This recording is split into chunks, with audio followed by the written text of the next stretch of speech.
All right. So, understanding that perhaps not all of you read the reading for today, and that even if you had, that you may not have understood it or why I was making you read it, let's have our last lecture of this class, hopefully for everybody. Let's have the last lecture of this class for you all. Just be a summary of something you didn't read. And let me just say this. You have access to it. You can read it if you want, but instead you're going to listen to me tell you what I think the article says. And in it, you're going to learn a couple of things. First, a couple of new terms and ideas. Secondly, we are going to be bringing in some concepts we've already talked about in this class, including the Toulmin model of argumentation, including the readings of Vico, of Francis Bacon, and the concept of the rhetoric of science, which I mentioned briefly back when we read Vico. And all of this is going to be important to you for the following reason. All of you, once you leave this little bubble that we call college, once you get out into a world in which people are not telling you what the right answers are, your job is going to be to think for yourselves about what the right answers might be. One of the places where you're going to be doing that more than anything, I know you think it's politics. It's not. It's science. Medicine, the climate, how stable your house is if you buy one. These are all based on our understanding of what science tells us. I know that's hard to believe. I'm going to give you a minute to absorb that, but it's true. The rhetoric of science can be boiled down in a couple of different ways for us currently, and you've already experienced them. In commercials for Allegra or for, I don't know, give me a pill, Xanax or Prilosec, pick anything, pick any treatment, you will hear them say, here are all the possible negative outcomes. Here is the effectiveness rate.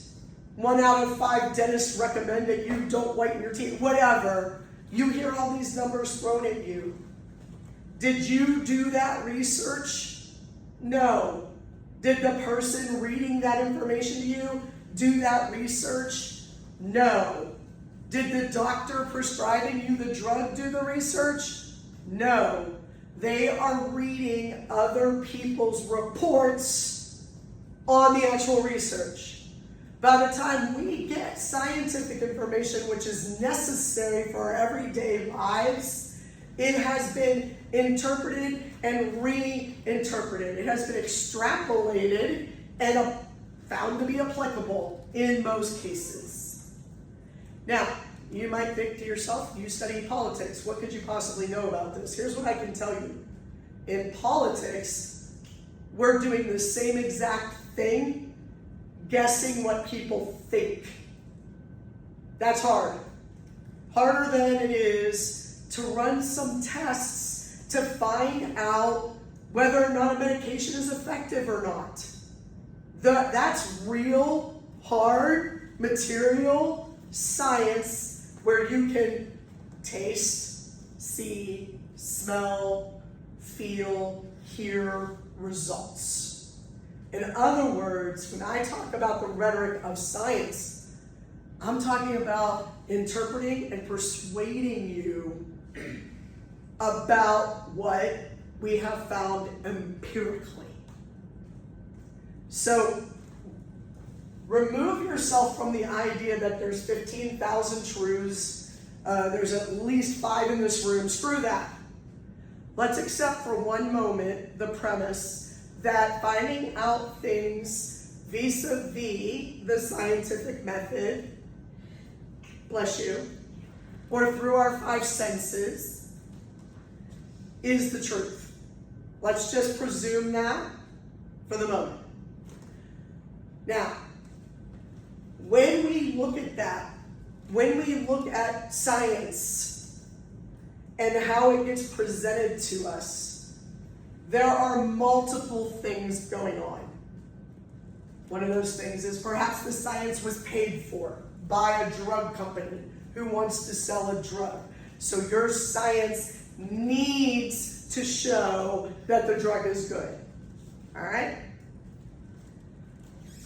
Or let's say that you are performing these studies on monkeys, but monkeys aren't human beings, are they? So unless you do a human trial, we have to acknowledge we're doing it on monkeys.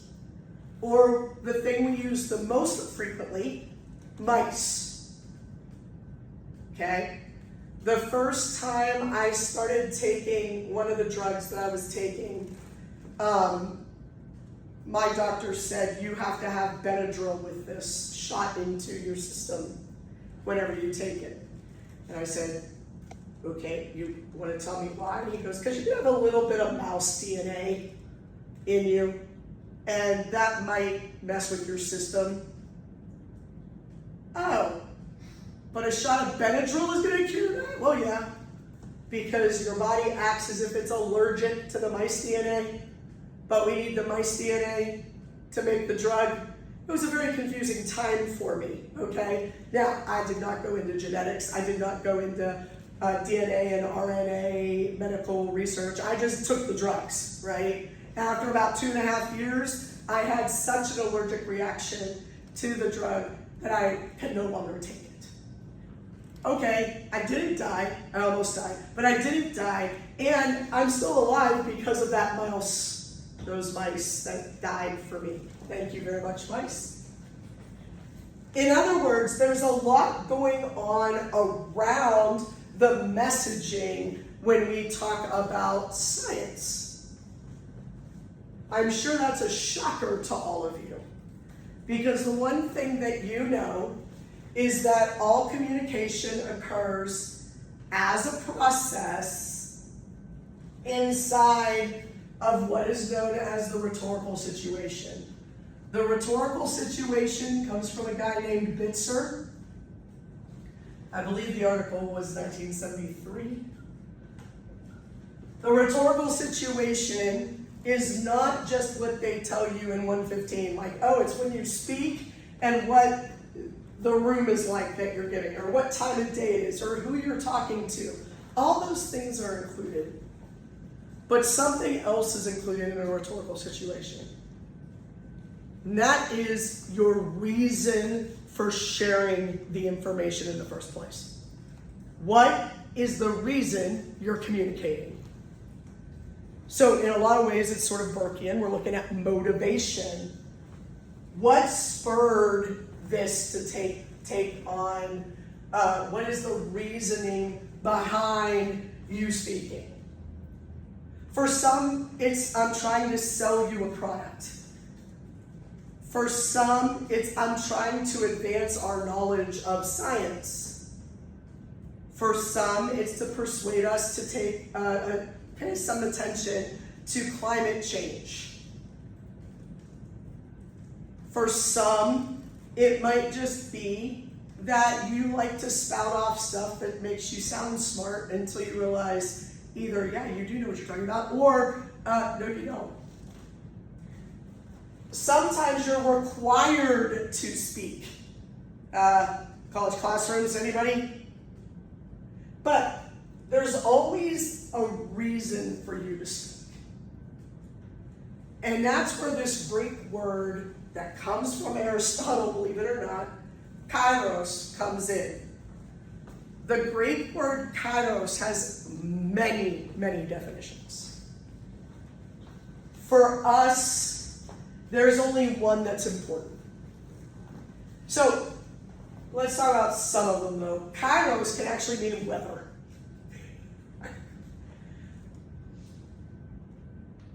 Kairos can mean what's going on around you. But for us, Kairos's definition that says what is forcing you to speak. What is the cause? Now, I realize I make that sound like you're got a gun to your head and you have to speak, or you're in COM 115 and you have to speak. Think about it this way. Somebody makes a major scientific breakthrough. That needs to be shared. Why does it need to be shared? Because it could have lasting impacts. There's been a major scientific breakthrough, so I'm going to come tell you about it? No. The Kairos is going to dictate how that communication is going to go out. First of all, I don't know about you, but I don't want to know how they figured out that mice DNA could get Remicade into my body to help my autoimmune disorder be fought. I don't care. But that piece of information is what makes my life possible, right? So what steps, what ways do we get to the point of mice DNA, Remicade, Dr. Dudash's first cook is to live? How do we get from one to the other? Do we get there by having long rhetorical discussions and arguments about it? No. Somebody discovers something, they tell other people who understand it. They all start to try to replicate it, right? Okay? Once you start trying to replicate it, you look for exceptions. Then you get a bunch of people together who understand this stuff to say, this is a valid finding, and let's look for how it's useful. By the way, this takes decades. Then they figure out how it's useful. And then they start testing applications. By the way, you still have not heard of some mouse DNA yet. It's nowhere near me. It's in scientific journals, maybe. And then you go through things like the World Health Organization and the NIH when it existed, things like that, to find new ways to use that science. By the way, this is still not in the public yet. Do you really want to know? No, you don't. You don't need to know. Eventually, we get to a point where we want to use this in medical practice. Well, you can't just go shooting things into people, even though you've tested them, and saying, here, you need this. Can you? Well, first of all, hell yes, you can. If somebody says to me, this is going to save your life, I'm like, sign me up, okay? Not everybody's like that. I trust my doctors. So now, I'm putting my faith not just in that little mouse, not just in his or her DNA, not just in the doctors who ran all the tests, not just in all the testing that got done at all the hospitals, not just in the application tests, not just in the human trials. I am now trusting that my guy standing in front of me or girl standing in front of me talking to me knows that it's the right decision for me. Why am I listening to them? Because I don't have anything else to do but listen to them. I can't go do the research myself. We're right back in a circle.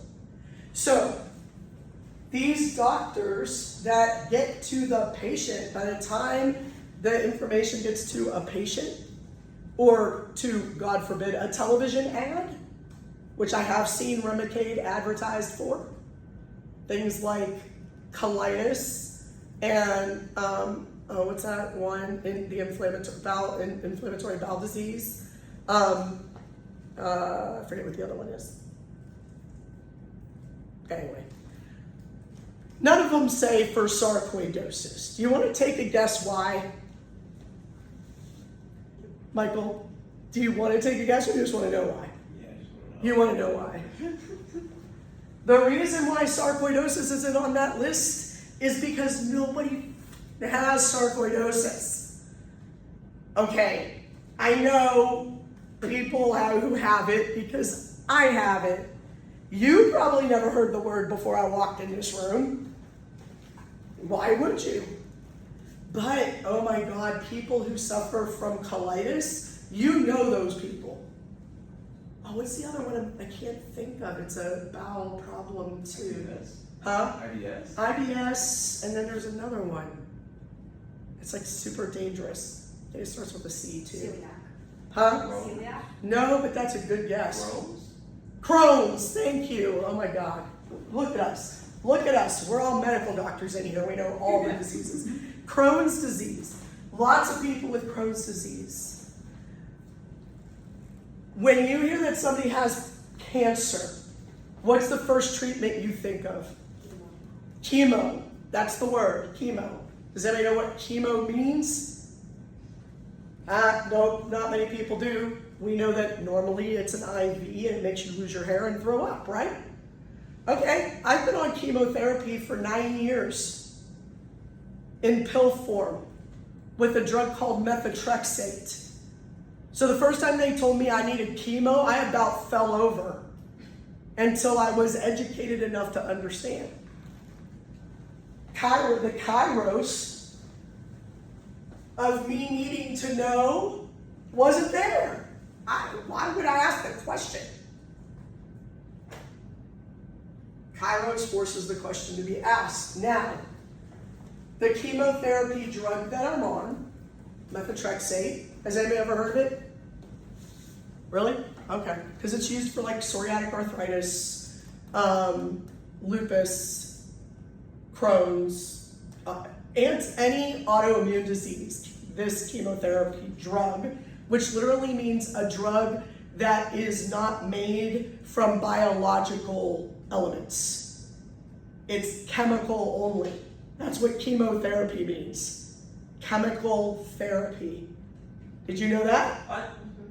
The chem part, I kind of like the prefix chemo. I'm like, that's chemistry. So I didn't think about it like that. Yeah, to make it better. Yeah, I didn't chemicals think that about make it. you better. Yeah. As opposed to a biologic medicine, which in the case of Remicade is a biologic medicine. It comes from biological material. Mice. Are you following? You're like, why? Why am I learning this? I'm getting there. So, methotrexate, a word my mother hates to use and is scared to death of, even though she has psoriasis and psoriatic arthritis. She needs methotrexate because she's got severe plaque psoriasis. She keeps doing sunlight therapy and all this other shit. I don't know what she's doing. She will not touch methotrexate because it is a chemotherapy. And to her, chemotherapy, horrible. You don't put that stuff in your body. For me, lifesaver. Okay? Yes, it has some negative side effects, but that's okay. I'd rather be alive. So here's the problem. Methotrexate is the drug that is used when a woman has an ectopic pregnancy. Does anybody know what an ectopic okay, what's an ectopic pregnancy? I'm done. I'm like that congressperson who couldn't say ectopic. What is it? It's like when the egg is like outside the uterus. Right. And So it's not supposed to be there. no, it's definitely not. And it's fertilized. And it will attempt to grow a baby. And there's just all bad news for everybody involved. Okay? Somebody's going to die. They use methotrexate to force that baby to dislodge, if you want to call it a baby. I'm going to call it a fetus if that's okay with everybody. To force that egg to dislodge and have what everybody in the world likes to call an abortion. Okay? Which I guess it is. You're stopping something in process. Abort mission. It is an abortion. So guess what happens? What's the matter? Did you have a question? No, sorry. Guess what happens when people start saying we're going to legalize? we're going to criminalize abortions. Okay? You with me on this? Following the bouncing ball so far? We're going to criminalize abortions. All right? Abortions include ectopic pregnancies where methotrexate is used to abort a baby. So any woman who is on methotrexate could potentially be aborting a baby. Therefore, we need to get rid of methotrexate. Do you see how the rhetoric of science has suddenly brought us to a very scary place for someone like myself? You can no longer have the treatment that you need because of the way that we've defined it. Congratulations, you have just engaged in a critical theory. You've just engaged critical theory and done a critical analysis of why equating methotrexate with an abortion drug could cost people lives. Do you see how that works? So a lot of times the rhetoric of science is about finding out where those miscommunications happen. Because maybe I'm 100% against abortion and I would never, ever, ever try to abort a baby even if I had an ectopic pregnancy. Of course I would, but that's not the point, right? Let's say that you 100% are against it and you don't think anyone should ever take methotrexate. And that's the only thing that you know about methotrexate. You have just wiped away treatments for over 100 life-threatening chronic illnesses. I'm the only one who finds this incredibly disturbing, apparently. No. I have to type it. It's disturbing, right? And so I don't need to talk about politics to talk to you about the rhetoric of science and how that can impact you or me today. Are you thinking that will never happen? You've got a furrowed brow. You look concerned. You're not concerned. You're just listening. Fair enough. Fair enough. You just looked very concerned for a moment, I thought. It should scare you. All right?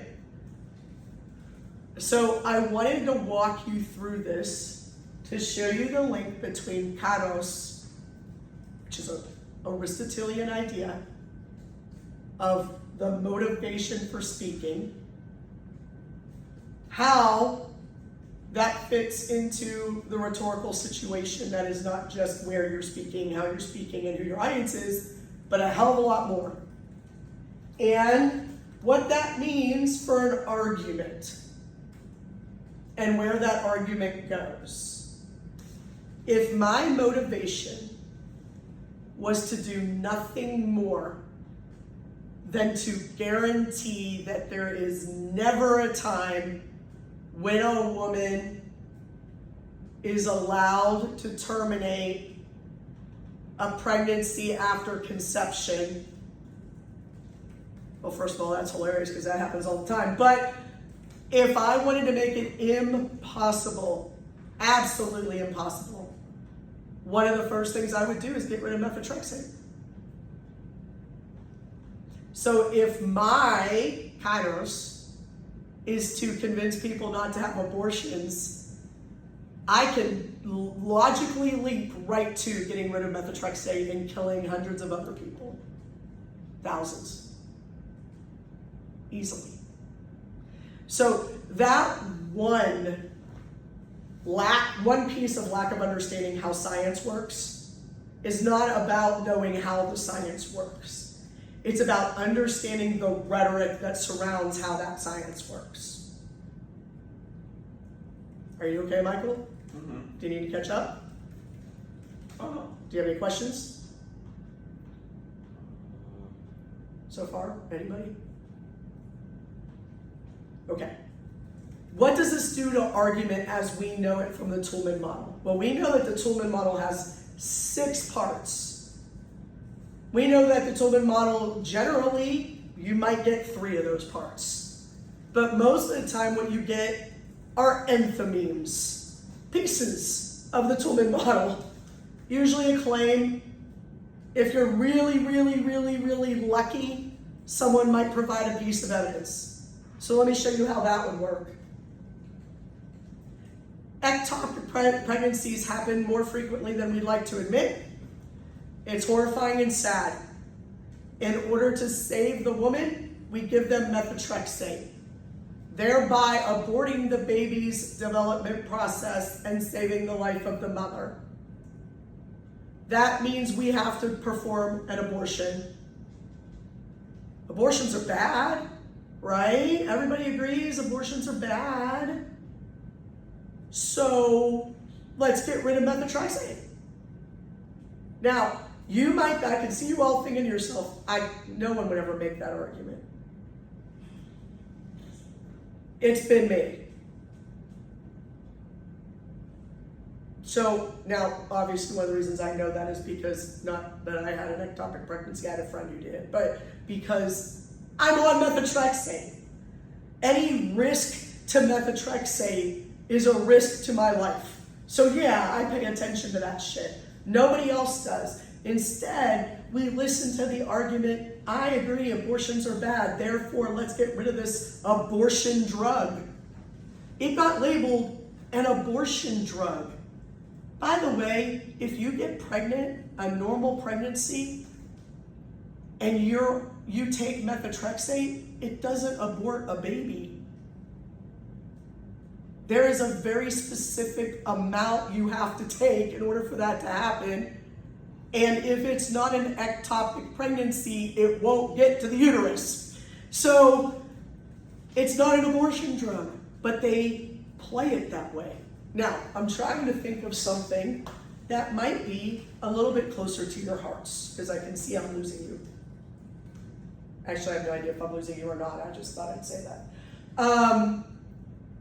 First, I'm going to say, can any of you think of anything like that, where the rhetoric of the science turns it into a completely different and inaccurate argument?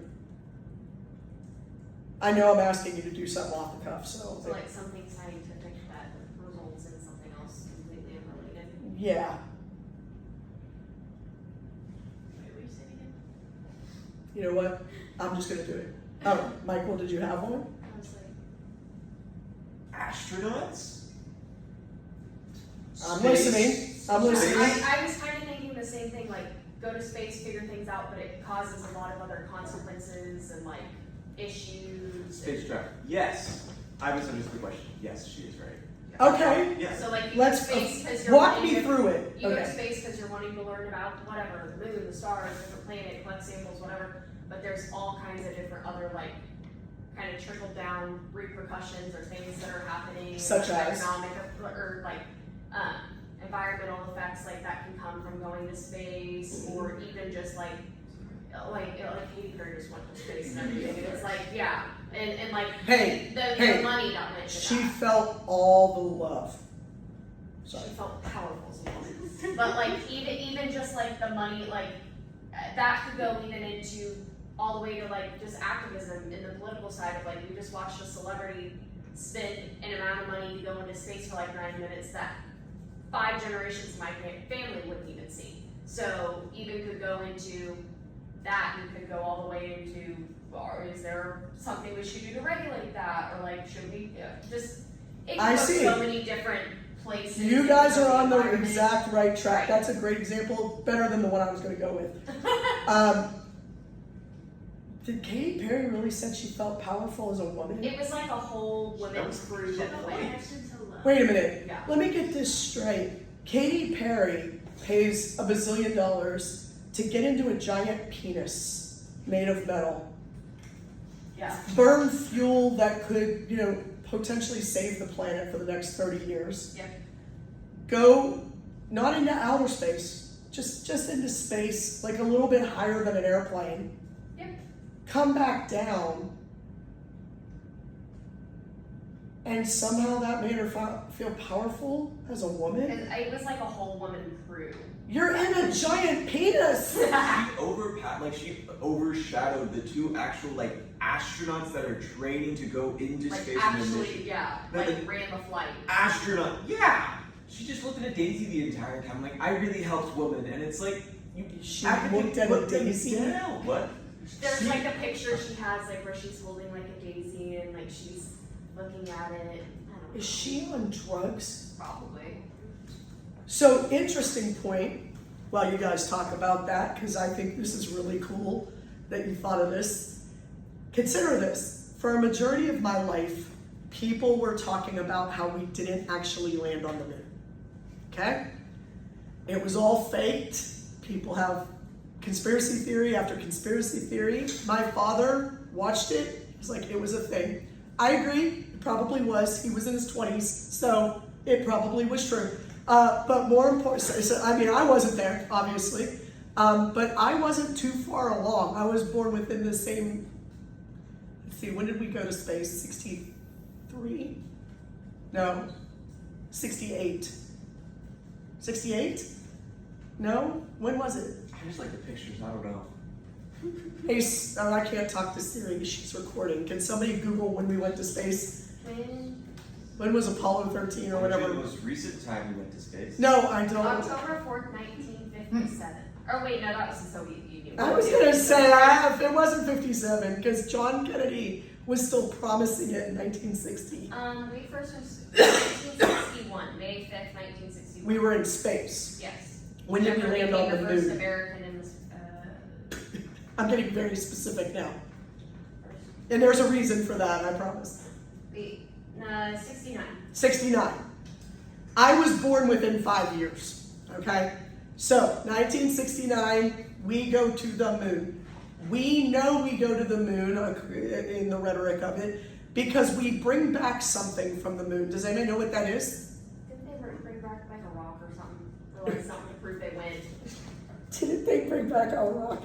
Yes. What did they bring They back? brought back a bag of moon rocks. Okay, see, I was Now, the reason why I have to laugh at that is because this was such an important piece of my history. It's as a just kid. a rock. Yeah. To me. We It's went in and museums. we went and saw the moon rocks, okay? Like, you can go see pieces of the moon rocks. Yes, they brought a rock back.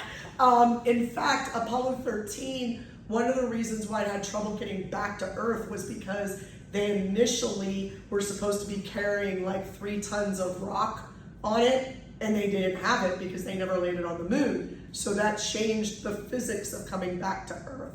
Did you guys not ever see Apollo 13? Wait. What? Wait. Apollo 13 was the one that did not make it to the moon. It slung It's shot. the one that like exploded. No, that was the Challenger. Apollo 13 swung around the moon because they couldn't land. There was some problem with the gear. This is a famous movie. 3 of the guys who went up into space that time actually became Congress people. Wow, your knowledge of history is killing me, Smalls. But I get it because if something happened in 1932, I don't remember it. So, understandable. But Apollo 13, which I think was actually before my lifetime as well, but in that 5-year period, they were supposed to bring back moon rocks. Well, in order to bring a spaceship back, it's not computers, it's physics. And so they had to use the gravity of the moon, and they miscalculated because they didn't have the extra tonnage of space rocks, moon rocks. Yeah, that's a big thing. So those rocks from outer space are very important. Now, those space rocks, those moon rocks, told us a hell of a lot about the makeup of our moon. Like a ton. We know shit about our moon we shouldn't know. Like that we can't live there, for example, and that it's very dusty, things like that, and that moon rock is very porous. It's not, the moon is not heavy, things like that. Okay, so comparatively in space, just so we're all clear, it's heavy, it's a heavy being, but okay. Anyway, Why is that what I'm talking about? Because one of the conspiracy theory arguments is that we have not been back to space because it was faked. I am going to give you a counter argument. We have not gone back to the moon because we already have all the information we need. We know the temperature of the dark side, the temperature of the front side. We know what the surface looks like. We have rocks. We know what it's made up of. I mean, I can't tell you what it is, but if you wanted to know what moon rocks are made of, we know that already. What possible questions could we have for why we need to land on the moon again? But nobody ever thinks about that. They're too busy saying, well, clearly this proves that we didn't actually land on. Really? Here's the thing. In order to go to the moon, it takes so much fuel and so much manpower, human power, right? Because all the engineers at NASA have to figure this out. And we have lost a number of shuttles, as you know. Not as many as SpaceX has lost, but we've lost people on ours. And every time one of those blows up, what does it do? Where does it land? The sky. And then the ocean. What do you have with SpaceX or actual rockets? All of them. Okay. SpaceX it's that like fireworks show above it because it's like disintegrating. But there are into the pieces atmosphere. that fall into the ground, into the ocean. Yeah, sorry. Also, not to mention that dust is chemical, right?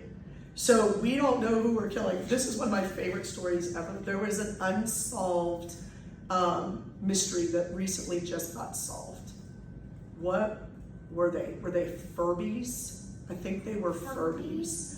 Do you know what Furbies are? Yeah, like the little, and they have little ears and their eyes open and They have talk. language. Yes. Yeah. And they can interrupt radio waves. Yeah, but that's Yeah, not they the were point. kind of creepy. It doesn't matter. They're very creepy. It doesn't matter what they are. They're a toy. At the time, I Okay. liked them, but You're not old enough to have liked them at the time. Yeah. yeah, We I had Furbies. They Did we resold them. re-release? They We rebranded re-released them. They Oh my were god! re-released and I'm glad I missed the second release because the first one was traumatizing enough. Okay, so there have been Furbies. I think it's Furbies, or is it Garfield? Some sort of The phone. something like that. Anyway, they were in boxes, but for some reason on this island in I believe it's off the shore of Ireland. Every freaking year, hundreds of these damn toys just appear on the shoreline. That is weird. So you might find one, you might find two, but over the course of a year, you find 100. It's the phones. The Garfield phone. It's the Garfield phone. I'm sorry, I thought it was the Furbies. So here's what happened. They finally, everybody's like, how the hell is this happening? What the hell? It's got to be supernatural. Well, no, what happened was a cargo plane crashed. And one of the things that it had on it was those phones.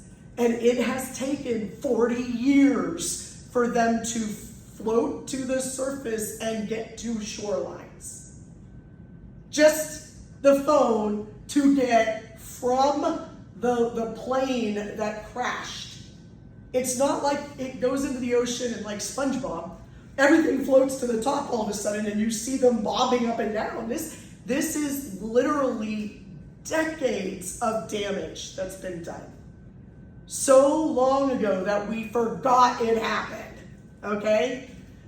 So yes, if you send a spaceship into the air for training purposes, where are we training to go? What's our next frontier? Probably ocean. What? Is it the ocean? Like No. What I that's, mean like, is, for sure what. no. Where are we trying to go space-wise? We've been to the moon. What's our next? Mars? A couple of them I thought were like wanting to go to Mars. I don't know. I'm thinking it's Mars. which is 128 light years away. Do you guys know how light years work? Do you know what a light year is? What is it? I don't know how much it is, but I know it's like crazy long. Well, it's how long it takes light to to travel in 365 days. Okay, light travels really, really fast. So let's just assume we can travel at the speed of light, which we can't. You're not going to live to get to Mars. This is stupid. That's why we send robots. Wait, is it 128 years to Mars? No, it can't be. Maybe it's just like, I don't know, somebody figure that out. How long? No, I'm not going to try to figure that out. That's science I don't need to know, right? Because here's what I also know.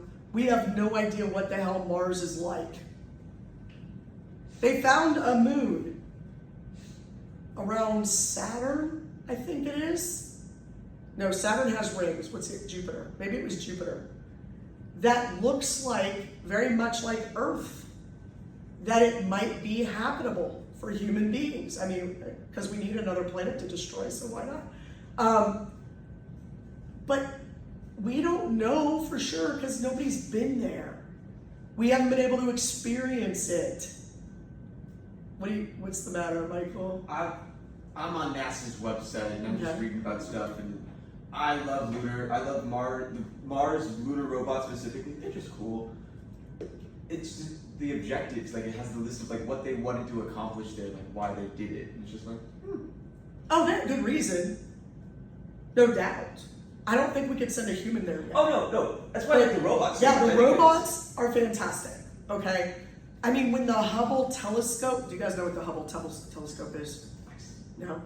The Hubble telescope was the first outer space. It had enough magnification, enough power for us to be able to see outer space. It's called the Hubble telescope. It's the first one ever. Which it was also discovered before my time, just so you know. But it was new when I was young. And so it took a long time to come to that from freaking, Christopher Columbus pulling out his telescope and looking across an ocean, right? We've come a long way technologically. And what's become problematic is that we are starting to use technology before we know its impacts. So all of the SpaceX things that are blowing up, if you've been paying attention, which you probably haven't, because why would you? There are some TikTok videos of people who live like within an 8-mile radius of the SpaceX launch. Kinds of stuff like in their backyard. And their houses, the what do you call those things? The foundations are cracking. Right. That's a problem. You know who it's not a problem for? Elon, Bezos. What's Bezos' thing called? Isn't he SpaceX? Oh, he's the one that sent Katy Perry up into the sky. Yeah, right? he's SpaceX. Bezos is SpaceX, right? No. Who owns? Wow, we are really, really terrible with our pop culture. Yeah, I was like, Bezos is Amazon. Blue Origin. Oh, he does Blue Origin. That's Okay. I knew there was He another started- yeah. space. He's looking for originally- commercial space flight as opposed to going into outer space. Okay. So it is SpaceX, Elon Musk, who is destroying our freaking planet. Forget Katy Perry. She's clearly in a place I would like to be. So these little pieces of science that we get are just what rhetoric does is it makes them dangerous enough for us to get into trouble. Okay? So whenever we hear things like, let's debate whether or not that was a tornado the other day. When was that, yesterday? No. A couple days ago. Yeah, Tuesday. Let's debate whether or not that was a tornado. Why? There are trees lifted up from the ground, uprooted, Big O Tires in Nixa lost its business, or its garage doors. There was a metal storage facility that the straight line winds went right through in Nixa. 50,000 people were without power here. Up in Pennsylvania, 400,000 people in Pittsburgh were without power. Were they tornadoes? I don't freaking care. What matters is the impact that they had, right? So we can debate the science, but what that allows us to do when we debate the science, methotrexate leads to abortion, is it allows us to forget the impact. And so you come up with, in the rhetoric of science, the most, I'm not going to say positive or negative, I'm going to say prolific enthymemes that you can find. Why is this important to the study of rhetoric? Because I'm not going to send you out into the world thinking everything you hear is a lie, everything you hear is the truth. I'm going to send you into the world thinking everything you hear requires critical thought. And so when people on the floor of the United States Congress or the state Congress or the Board of Education or DESE, the Department of Elementary and Secondary Education, or your local school board or your local library board start saying things like, we need to get rid of critical theory, I want you to understand what that actually means. It doesn't mean that we don't teach Black history anymore.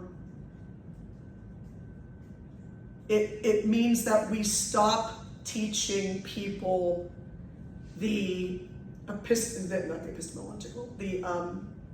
oh my God, I forgot the word already. I do this all the time. Empirical science, or the empirical experience, if you rather that word, behind why we do what we do, and why we say what we say, and why we teach children what we teach them.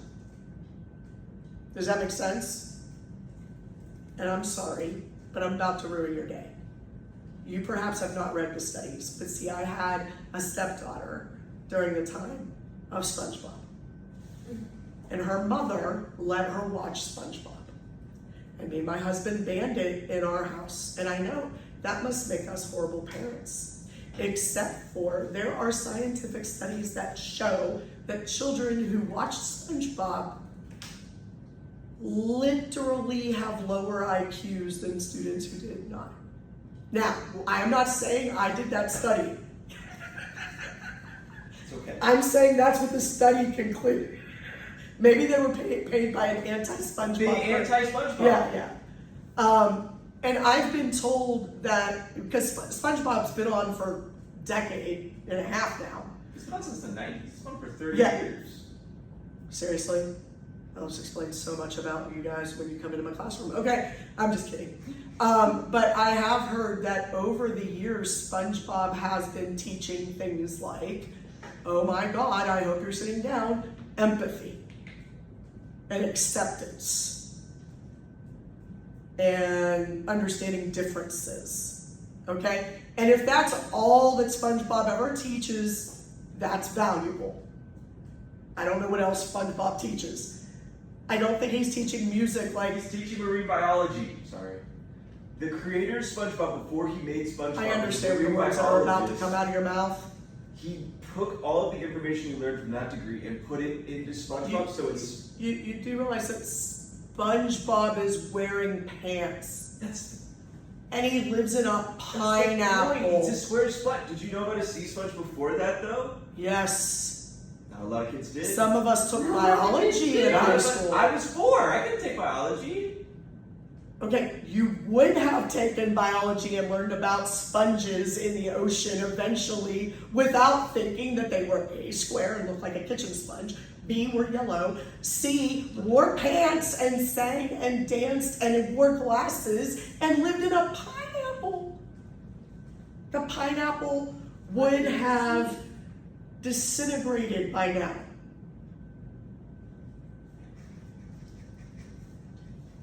And what the hell is the starfish? Patrick! Starfish don't He's look like dumb. that. He's dumb. Yes. You would not like that. There was not one character on Sesame Street that was dumb. I love Sesame Street. I'm in favor of bringing back Sesame. I'm in favor of bringing There back was not Sesame one Street. character on Mr. Rogers that was dumb. I will say my parents used to let me, like when I was younger, they would let me watch kind of anything. And once they started having me, I don't think they took away SpongeBob, but they took away shows like Caillou and stuff like that.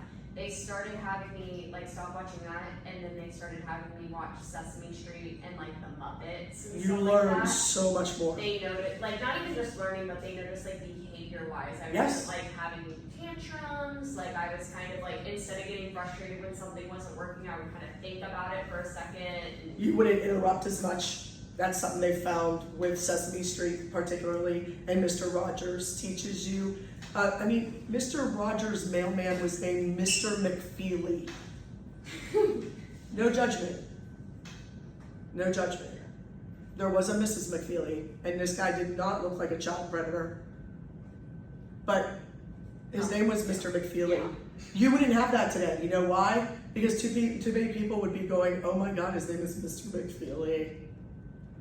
Oh, there's Tiger Rogers neighborhood.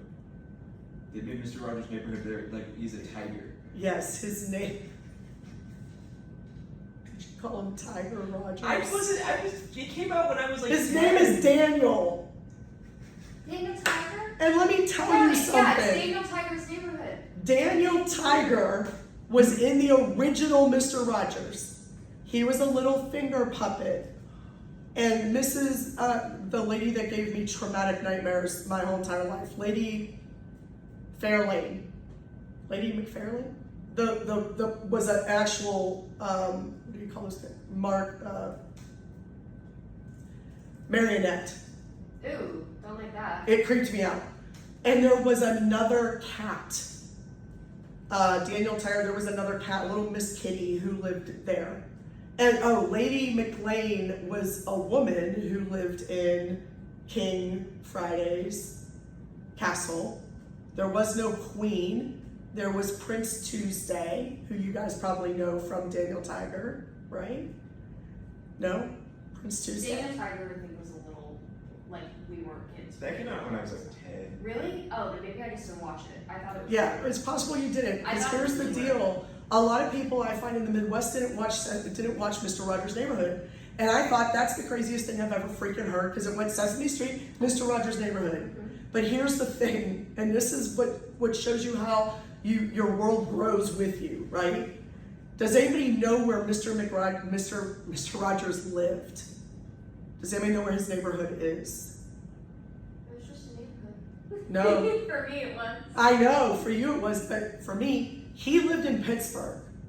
Mr. Rogers and his family were in Pittsburgh. So we were able to go see all of that stuff at the television studio because it was in Pittsburgh. And all of the actors and the characters and the stuff that were on were from Pittsburgh. Now, that doesn't mean anything. The story is still the same for everybody, right? He never says we're in Pittsburgh, Pennsylvania, but there's a statue of Mr. Rogers watching over our city back in Pittsburgh. We got to meet him, the nicest freaking man you've ever met in your life. I don't think that man sinned, even by Catholic standards. He was amazing. So was his family. So is his family, to be honest with you. Why am I telling you this? Oh, so Daniel Tiger, I got to be on the set where little Daniel Tiger, the finger puppet, was. Seriously, look up original Daniel Tiger. This did not start as a cartoon. Yeah, I looked it up while you were talking, and he's a little finger He's a puppet little that finger you have. puppet. And he wears Mr. Rogers' red. That I think his His is like vest. like Jacket. zip-up jacket, Yeah. but like a kind of reference to it. Every day that Mr. Rogers came in to introduce his show, he put on a sweater and took off his dress shoes and put on his tennis shoes.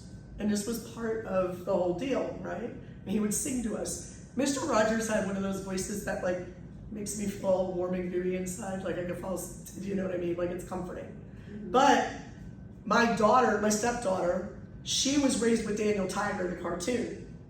Well, it just so happened that we were visiting my family in Pittsburgh, and you can't go see the Mr. Rogers Neighborhood thing anymore because that's gone.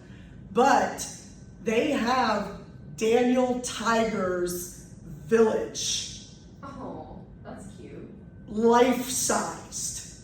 She got to dance and sing with Daniel Tiger and all of his friends who I can't name. They have these huge houses built like Daniel Tiger. Does he live in a tree or something? I don't remember. But they have the clock from Mr. Rogers. They have, and Prince Thursday sometimes came out. I don't remember who all of his friends were, but Leah really, really liked one of Daniel Tiger's friends. So I have pictures of her with Daniel Tiger's friend, a costume, obviously. Clearly a furry, as I am a smut peddler. I will let my child go to a theme park for Daniel Tiger from Mr. Rogers' Neighborhood. Yeah, how dare I? So that's something you can do in Pennsylvania if you ever feel like you need to do it. I can tell you how to get there. There's also a water park for the older kids. It's like, what am I gonna do with my 15-year-old son while my daughter is, you know? So think about this for a second. Sesame Street had the first black couple on there. It had the first pregnant Hispanic woman on there. First autistic kid. First autistic Puppet. kid. Well, puppet, yeah. Now that was way after my time. Yeah. But all of those puppets are meant to represent different characteristics of people. And yes, I'm sorry, Bert and Ernie are gay. Oh, yes, they are. But here's the thing, we watched them and we didn't care. We didn't watch Sesame Street and go, oh my God, are those two guys gay? We just thought they had sleepovers every night. Nobody gay, you're too young to worry about it. But now, I'm like, sure they're gay, of course they are, that's fine. But Sesame Street introduced us to those questions. They forced kids to question, why is Maria having a baby? How is she going to have a baby? Why is she going to Puerto Rico? They filmed in Puerto Rico. That was the first time for a children's show ever. Now, Sesame Street was not filmed in Pittsburgh. That's a New York thing, I believe. But the PBS company wanted to introduce kids to questioning things, not to be mean or rude or say you're wrong, but instead of saying, I don't want to be wrong, well, why don't you just say, I want to learn? It's okay to acknowledge that you don't know something. That's what Sesame Street taught us. And now, think about this, the United States Congress is having shit fits over people watching Sesame Street. By the way, I'm sorry, this whole Cookie Monster is now Vegetable Monster thing, that threw me over the What? edge. It's still a thing. He's what? Is it No. official? I had heard they turned him into eating healthier foods. And I was It's like, on the case. Absolutely not. I was like, you better not cancel Cookie Monster, because No. he's my man. But I had heard that they tried to make him Vegetable Monster. Okay, reading into it, I don't think it was a complete change. I think it looks like he's just done it recently to promote Healthy eating. right, it's not like a permanent thing, but it like a campaign kind of they've been running recently. Well, I'm he's glad they went letting, with that. Yeah, he's But letting here's kids my know. thing, Yeah. not for nothing. Create a different monster who likes vegetables only. That's fine. Do not take away my Cookie Monster. He has some of my favorite lines. Do you have any idea who we're talking about? Did you watch Sesame Street? Okay, all right, because you kind of look confused there for a second. I was like, Cookie Monster. We all know Cookie Monster, right? I just always look confused. It might be, and that's okay. That means you're inquisitive and you want to know. So, when your parents or somebody at work asks you, why did you sit through that god-awful rhetoric class that you had to take? I'm hoping you take the following with you. 1, you now know how to think about things a little bit more critically. Yes, that's right, I am the woke agenda. Ooh. I'm not telling you what to think, I'm telling you to think, okay? Critically, ask the questions. Why is Katy Perry holding a daisy and proclamating woman love after flying in a giant penis into the air for 9 minutes? This is not something I'm ever gonna understand, I'll be honest with you, except that it got Elon Musk some money that clearly he needs since Tesla lost 71% of its income in the first quarter. 71%. That would tank. Anyway, I don't know if that's a political message or not. I don't think so. It's just fact. Can't mess with the numbers, folks. I want you to think about everything you see now as being an argument. And that if there isn't reason for it, why are you buying it? Not just the product, but an argument. So this is the part where your parents warned you that your professors will try to make you into liberal atheists. But the truth is, I'm actually a centrist who is a Catholic. I just say, think about things. That's all I want you to be able to do. Do I need you to know what the word kairos is? No, but I do need you to be able to ask the question, why is this happening now? What is promoting this thing? Why is Donald Trump getting into a Tesla on the White House lawn? What does that mean? What kind of message is that sending? You might think, well, I don't really care what it means, and that's fair, but it's sending a message to the entire country. It's saying something. I don't know what it's saying, but it's saying something, right? Or, why are the flags at half staff? I totally asked my husband yesterday, I was like, why are the flags? He goes, the Pope died? And I'm like, oh my God, how did I forget that? You're going to super hell now. Yeah, I am going to super hell. I'm going to that extra special hell on the express bus. On the express. Yeah. Yeah, an express ticket. Yes, I've got a basket with a jet engine on the back. You know, we do things all the time in the world symbolically. We are constantly communicating vis-a-vis our symbols. Sometimes those symbols are words, sometimes those symbols are flags, sometimes those symbols are cookie monsters, sometimes those symbols are cars, sometimes it's two male penguins who happen to raise an egg based on a true story and everybody thinks that means something else. It's indoctrinated. I am a smut peddler, I told you. It's official, it's on the record, I've been called it. Did I tell you guys what happened at the library board meeting? You said it in an announcement.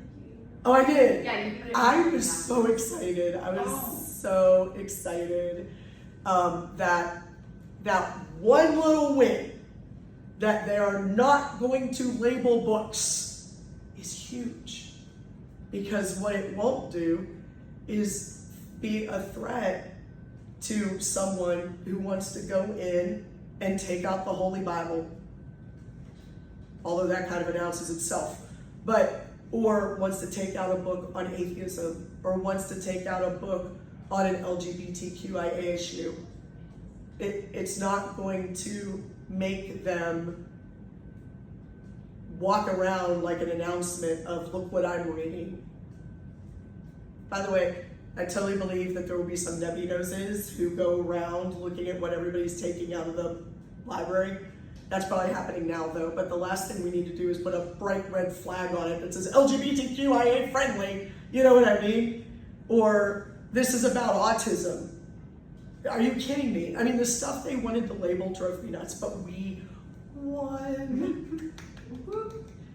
Hey guys, democracy is slow, but it does work.